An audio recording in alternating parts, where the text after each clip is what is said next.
Ben, bienvenue à l'Affaire République en ce mercredi 17 septembre 2025. Des nouvelles du SPAL. On s'est ennuyés d'eux. On est content de les retrouver. Jacqueline Pierre, qui est aux communications au SPAL. Bonjour, agent Pierre. Bonjour. Je me suis ennuyée, moi aussi. Ben oui, sachez-le. Je le sais bien, je le sais bien. Donc, on est content de reprendre ça. Donc, chronique mensuelle du SPAL. Exact. Vous nous donnez de vos nouvelles. Ce matin, vous avez aussi des gens à vos côtés. On a Maude Surprenant, l'agente Surprenant, bonjour. Bon matin. Et on a également Valérie Simard, l'agente Simard, donc bonjour aussi. Bon matin. Alors, merci d'avoir accepté notre invitation. Ça fait plaisir. Alors, Jacqueline, oui.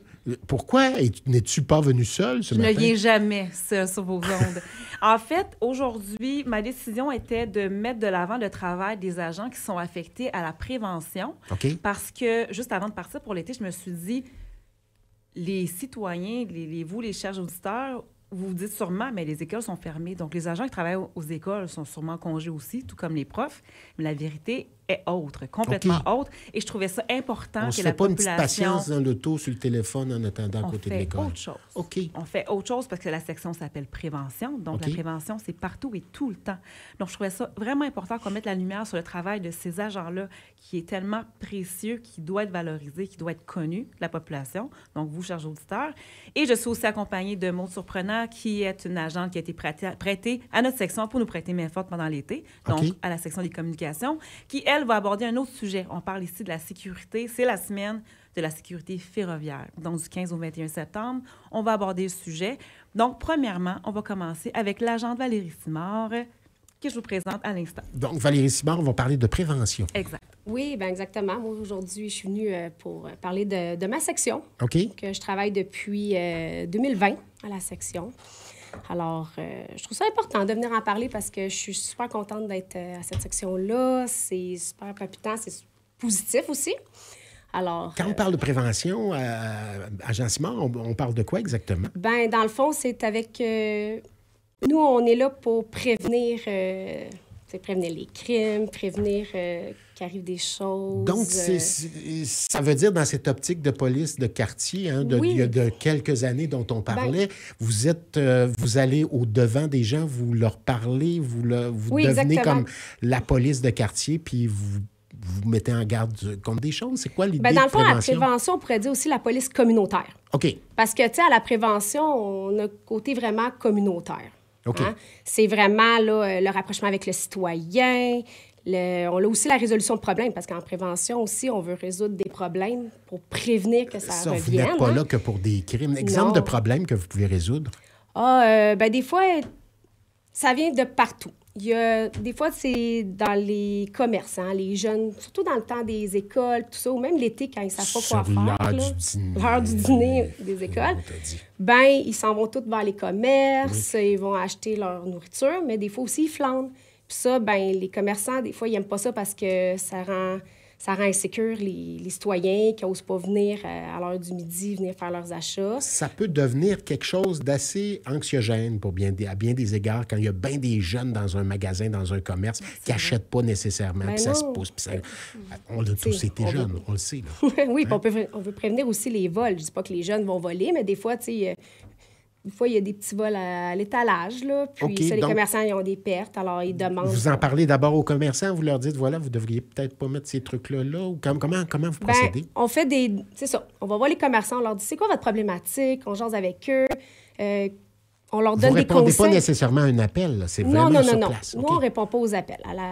Nous, c'est vraiment... les appels. C'est pas d'urgence. On ne traite pas des urgences. Okay. Alors, souvent, ça va venir de partout, de nos organismes communautaires qui disent qu'ils ont une problématique, les commerçants qui ont appelé les élus. Là, les élus appellent notre service pour savoir, on peut-tu mettre on peut-tu un aller plan? De ce côté-là, rassurer les gens, mettre un plan? Ouais, les écoles, souvent, les commerçants vont appeler les écoles vont nous appeler, nous, pour dire, les commerçants se plaignent que nos jeunes, nous, on va aller rencontrer soit les jeunes, aller leur dire, sur la prévention. Sont comment les jeunes avec vous? Sont-ils baveux? Oui.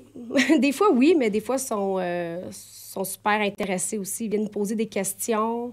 Je pense qu'ils comprennent le rôle. Hein? Ouais. Le rôle préventionniste et le rôle patrouilleur est quand même différent.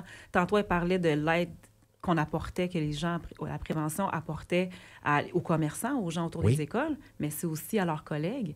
Les policiers patrouilleurs qui répondent à des urgences, qui sont pressés, qui doivent agir immédiatement, n'ont pas le temps de prendre le temps. Tandis que là, ils peuvent le faire. Les gens à la prévention sont là pour ça. Pour prévenir en amont, pour désamorcer les problèmes prématurément avant même qu'elles prennent naissance ou qu'elles soient à un stade embryonnaire. Il y en a combien de policiers comme ça, de policières qui sont dans la section prévention? Dans notre section à nous, là, qui est de la prévention, il y a 13 agents et 2 sergents. Okay. Mais on travaille aussi avec les policiers réseau, on travaille aussi avec notre équipe de santé mentale, le IPV.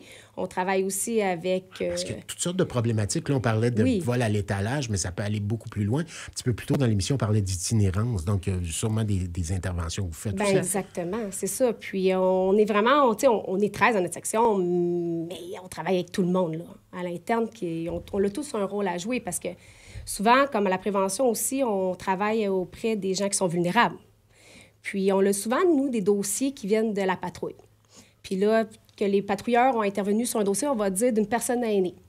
Et puis là, ils ont fait l'intervention, mais ils disent « Ah, elle a l'air vulnérable, elle n'a pas personne alentour d'elle, elle semble avoir des craintes. » Puis ils n'ont pas nécessairement, les patrouilleurs, le temps de faire toute une intervention complète puis mettre un filet de sécurité autour de la personne. Ça doit être difficile pour un policier de juste venir faire la police, finalement, puis de repartir. Tellement, exactement. Tellement. C'est comme un travail qui est inachevé. Hein? Ouais. Puis là, qu'est-ce qu'ils font? C'est que ces patrouilleurs-là, ils disent non, moi, il faut que je parte, mais je suis pas à l'aise. Donc, vous êtes là pour ça. Exactement. Ils nous envoient le dossier, puis nous, on prend le dossier. Sur tout le territoire à Jean-Simard ou principalement ici à Longueuil? C'est-tu dans toute l'agglomération où vous vous déplacez puis vous allez répondre à des... Toute l'agglomération de Longueuil. OK. Vraiment, là, on n'a pas un secteur attitré. On est vraiment toute l'agglomération de Longueuil. Puis c'est ça qui est fun, c'est que nous, après ça, on met un filet de sécurité, on va parler avec la personne, on va la référer. On est comme aussi, on fait du référencement, là. Okay. On va dire, OK, bien, tel organisme peut vous aider pour la nourriture. Vous êtes un proche aidant. Bien, il y a un tel organisme pour de proches aidants. Donc, ça implique que vous devez vraiment être au courant de ce qui se déroule sur le territoire, une vraie police de quartier, finalement. Exactement. Puis, il faut savoir connaître nos organismes, savoir c'est quoi les rôles de chaque organisme qu'on a. On travaille autant avec les CLSC, la Société de l'assurance automobile du Québec, quand on veut faire un plan, une activité par rapport à l'alcool au volant, la conduite de véhicules, les choses comme ça. Toutes nos ressources communautaires, les maisons de jeunes, tout le monde. Est-ce que vous faites du rouler-roulant? Il y a eu une période où il y avait un policier là, qui allait dans les... mais vous là, en faites? Non, moi, j'en fais pas, okay. personnellement. Il travaillait avec vous? Mais il travaillait pas avec nous, il travaillait pour le service, mais c'était dans la même approche que nous, là, l'approche du rapprochement avec le citoyen. On veut qu'il ait confiance en nous. Donc, est-ce que vous suivez des cours de rouler-roulant actuellement? Bien, moi, je fais du patin à Roigny, puis je suis excellente. Bon. Chacun ses forces. Vous interviendrez peut-être comme ça. Est-ce qu'on peut voir des résultats, Jean-Pierre? Mais en fait, ce qui se passe, c'est que c'est un peu comme le travail des agents réseau. C'est de la prévention en amont avant que le problème soit un problème. Comment quantifier un problème qui n'est pas là? Comment est-ce qu'on peut chiffrer un chiffre noir? Lui ou elle aurait fait ça si j'avais... Exactement. Personne n'a une boule de cristal. Personne ne peut prévoir que ça va se passer. Exemple, je sais que les agentes à la prévention, les agents à la prévention vont appliquer ce qu'on appelle le syndrome de la porte. C'est quelque chose qu'on fait... Le syndrome de la porte. Exactement. C'est pendant l'année scolaire, en début d'année scolaire, avant même que ça commence à vraiment être...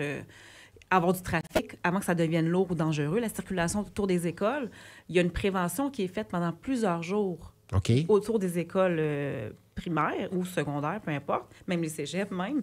Sauf que, est-ce qu'on peut prévoir que si c'était pas du dépliant que j'avais remis à tel conducteur, il n'y aurait pas eu d'accident telle date au mois d'octobre? On ne peut pas le prévoir. Donc, j'ai ma pensée magique. Mais on sait que ça fonctionne.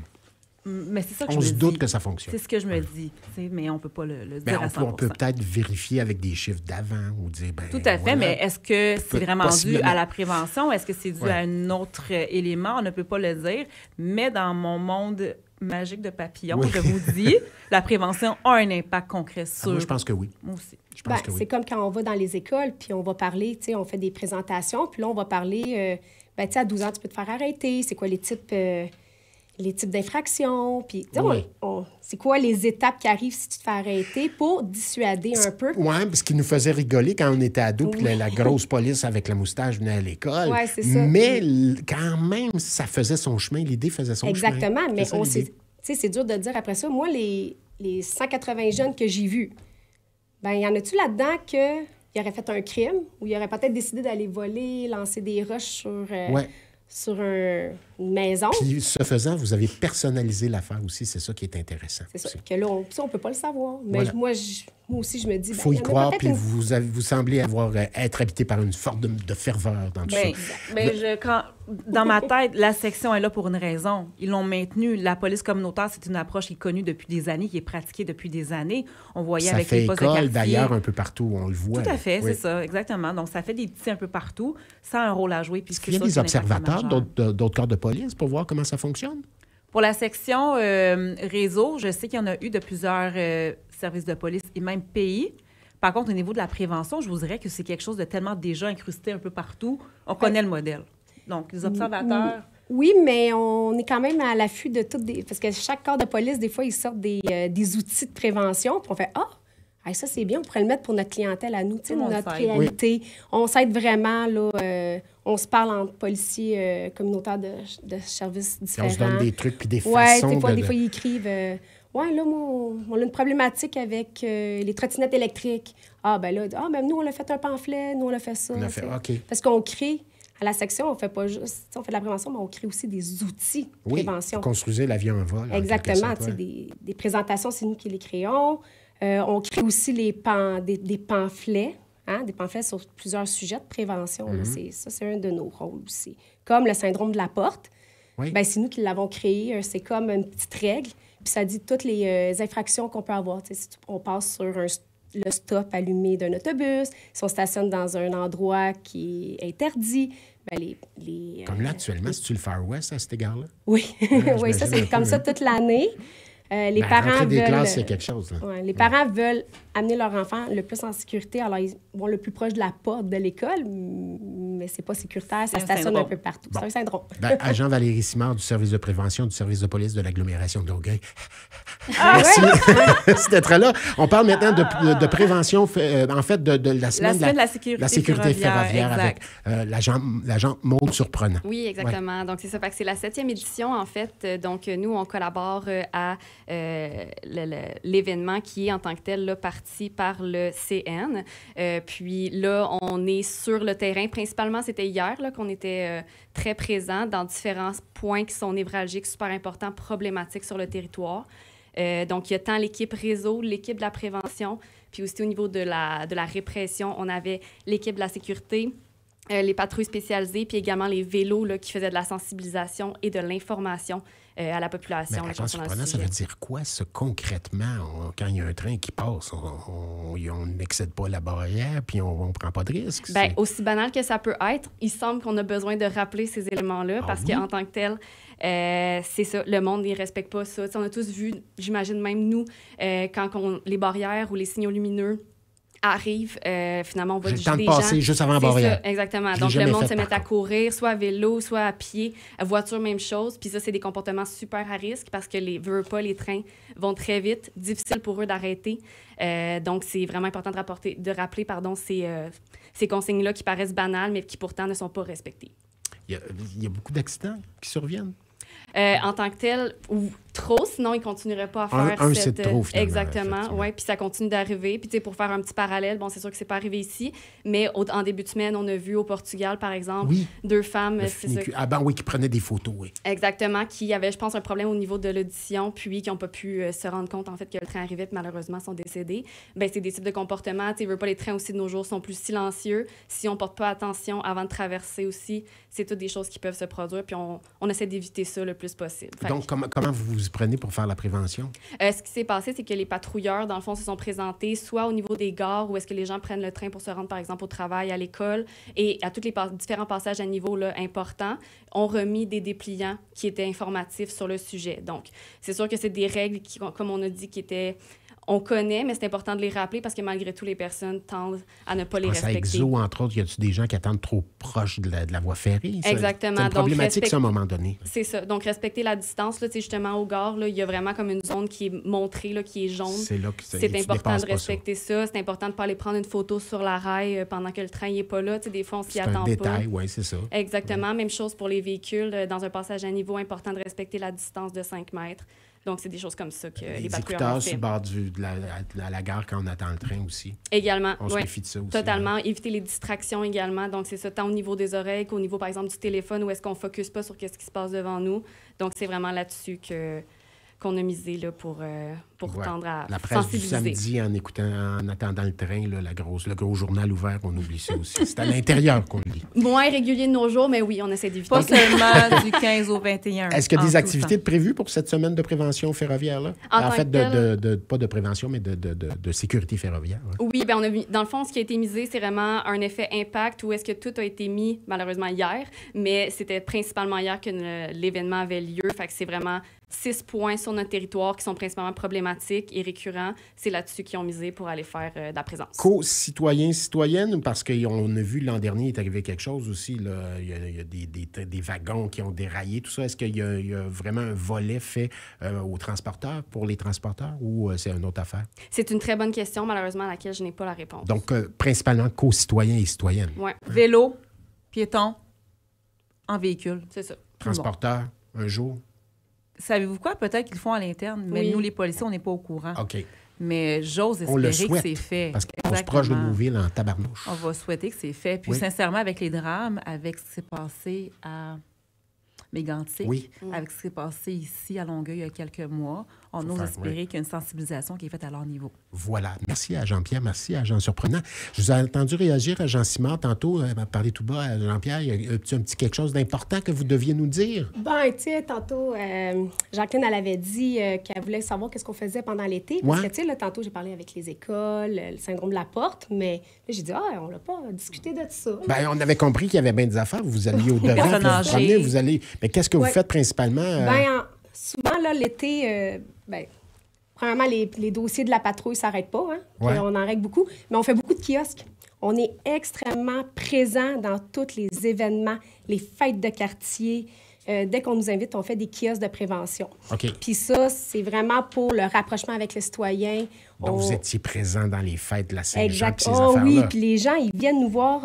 On offre des petits atouts pour les plus jeunes, là, pour qu'ils viennent nous voir. En même temps, les parents, ils en profitent pendant ce temps-là pour venir nous poser des questions qui n'ont pas nécessairement Comment on va faire après les nouvelles? Pas les nouvelles, mais après le bloc pub. Puis ça rejoint tout le monde. On donne les pamphlets. Puis vous ne faites ça que l'été, principalement? Durant l'année, vous déplacez-vous aussi avec le kiosque? Oui, on se déplace en fait pour les kiosques, mais on dirait que l'été, avec les festivals, les fêtes, tout ça, les gens sont plus dehors. Oui. Un kiosque, c'est mieux dehors. On va dans les kiosques aussi dans les organismes, faire de la prévention, puis dans nos écoles.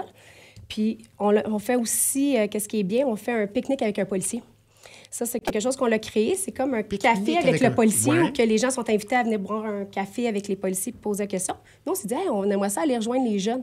Alors, on fait pique-nique avec un policier. Assis à terre sur une nappe avec des sandwichs. Exactement. On dit aux jeunes, souvent, on fait affaire avec les maisons des jeunes, tout ça, on dit... On se présente à ce parc-là, venez nous rencontrer. Nous, on donne des Mr. Freeze. OK. Puis on parle santé, avec eux. Oui, mais c'est rafraîchissant l'été. Oui. Il y a les camps de jour. Puis il y a les camps... Oui, puis c'est ça. Que là, on parle avec eux. OK. Avec les autres. Puis il y a les camps de jour. Aussi. Oui, les camps de jour, on va pour la prévention de la noyade, parler du métier policier, puis toutes sortes de prévention que nos jeunes. Voilà. Oui. Un autre exemple d'aide que je peux donner comme exemple, c'est pendant les périodes de fraude, on voit que nos personnes aînées sont très attaquées par rapport aux fraudes de grands-parents, faux représentants. Donc, les enquêteurs souvent font appel à la section communication et aussi à la prévention. Et il y a des kiosques qui sont faits, des rencontres qui sont organisées dans les RPA, dans les endroits où les gens âgés sont susceptibles de fréquenter, en fait. Là. Donc, la prévention est partout, finalement. Oui, tout à fait. Puis, vous l'incarnez bien, agent Simard. Merci beaucoup. Merci de nous avoir expliqué tout ça. Je vous garde des questions du public dans les prochaines minutes après le bloc pub.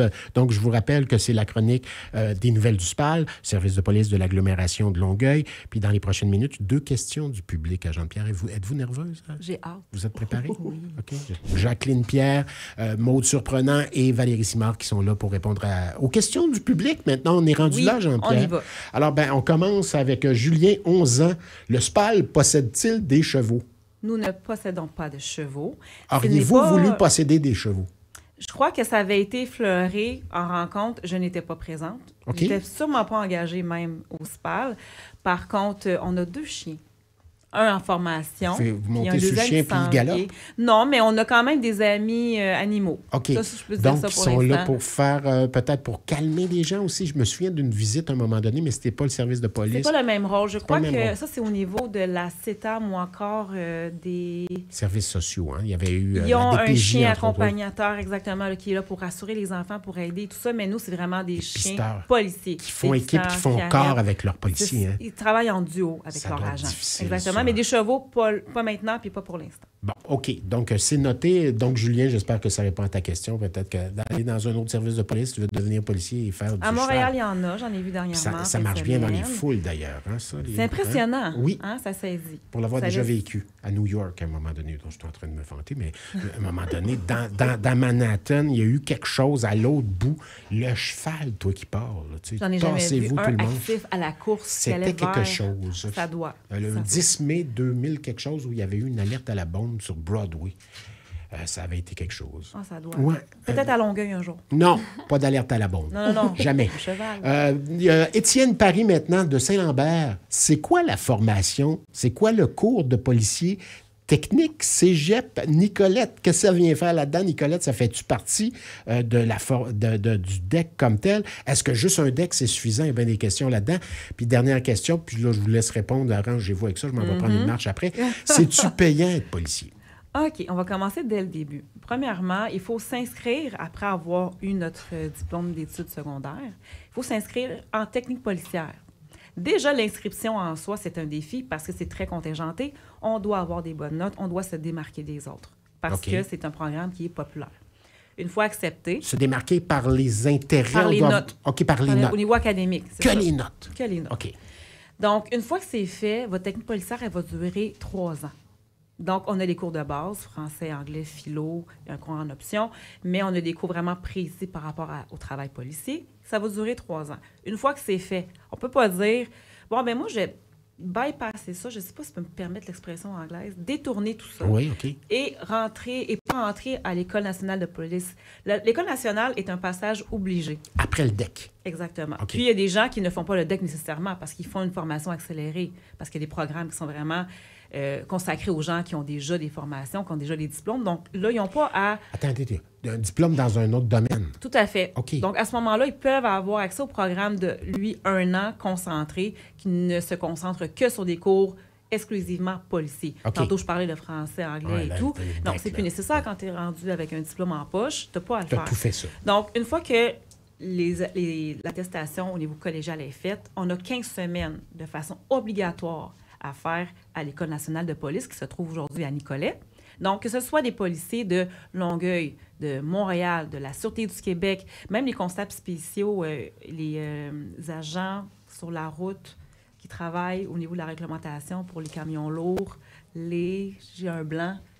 Donc, ces gens-là, Les contrôleurs routiers. Contrôleurs routiers, merci. Mhm. Ils passent par une formation aussi à l'École nationale.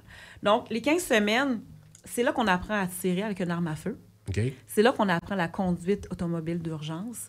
C'est là qu'on apprend, on l'apprend un peu au cégep là, pendant les 3 ans, mais c'est là aussi qu'on apprend les arts martiaux, le contrôle, le judo.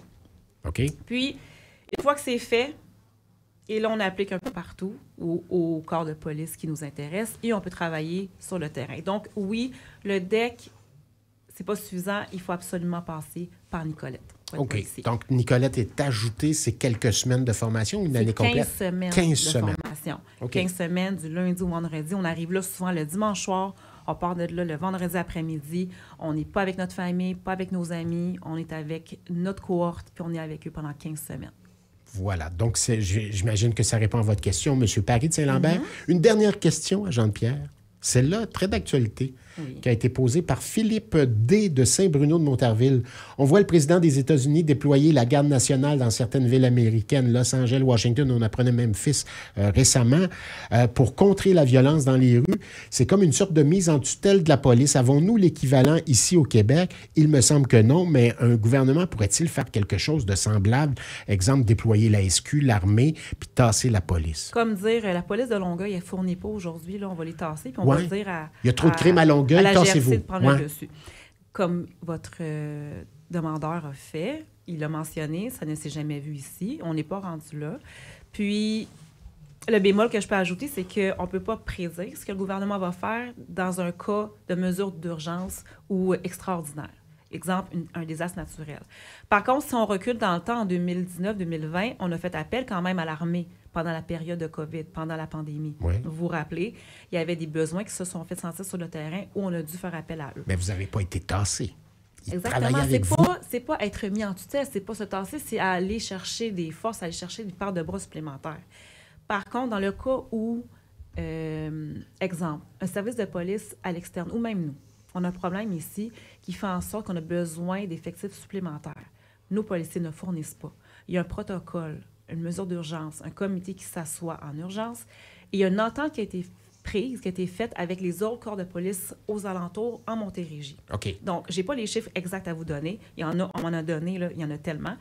Exemple, si on a un besoin criant ce soir, il y a une bombe, une explosion, un bombardement surprise, une attaque X qui arrive sur notre territoire, il y a un service de police qui se doit de fournir un nombre X d'effectifs pour nous aider. Exemple, Roussillon. Exemple, la SQ. Exemple, en Montérégie, il y a une entente écrite, un protocole qui est à suivre en cas d'urgence. OK. Est-ce que non pas des répétitions, mais souvent ces gens-là se réunissent puis disent s'il arrivait quelque chose, il y aurait ça, j'imagine. C'est vraiment une équipe on n'improvise pas dernière minute, cette affaire-là. Là. Bien, c'est dernière minute parce que... Oui, mais quand on déploie la chose, on sait un peu comment procéder. On sait qui s'assoit où, sur quelle chaise, qui prend quelle décision, dans quel local il se trouve et tout ça. J'ai la ligne téléphonique d'urgence. Surtout, nous, aux médias, on est quand même connectés avec les personnes au placé qui gèrent tout ça, la cellule de crise. Donc, je vous dis, là, c'est vraiment des personnes désignées qui savent comment gérer ça. Puis, sincèrement, j'aurais pas d'inquiétude à avoir. En termes de comparaison avec Donald Trump, c'est une autre affaire comme ce qui se déroule aux États-Unis présentement. J'imagine que quand tu travailles dans un corps de police, exemple, à Memphis présentement, puis tu vas te débarquer la garde nationale qui n'est pas l'armée, qui est autre chose, tu te fais tasser. Ça doit être difficile comme policier ou comme policière. Ça doit être pas humiliant parce qu'on s'entend, on ne prend pas ça personnel. Je pense pas que les policiers là-bas le prennent personnel, mais c'est à se poser la question. Il y en a certains qui ont des bons égos dans la police. Ils doivent prendre ça personnel. Bien, dans tous les domaines, voyons, monsieur. Même chez les animateurs de radio. Quand même. Mais de toute façon, on ne peut pas vraiment se prononcer sur ce qui se passe chez nos voisins du Sud, mais on ne souhaite juste pas se rendre là. Voilà. Bien, sur ces bonnes paroles, merci d'être là. Merci. Donc, je vous rappelle que c'était la chronique mensuelle du SPAL, Service de police de l'agglomération de Longueuil. Merci de votre visite, agente Pierre, agente Jacqueline Pierre, agente Valérie Simard et agente Maude Surprenant. Une prochaine. Merci. Hâte de vous revoir. Vous qui nous écoutez, on peut rattraper tout ça, évidemment, en podcast, fm1033.ca. Dans les prochaines minutes, ce sera accessible. Voilà, et notre chaîne YouTube. Ça fera un plaisir d'acheminer tout ça. Voilà, on se retrouve demain, 6 h de bonne heure le matin. Par la suite, l'affaire est publique. FM 1033.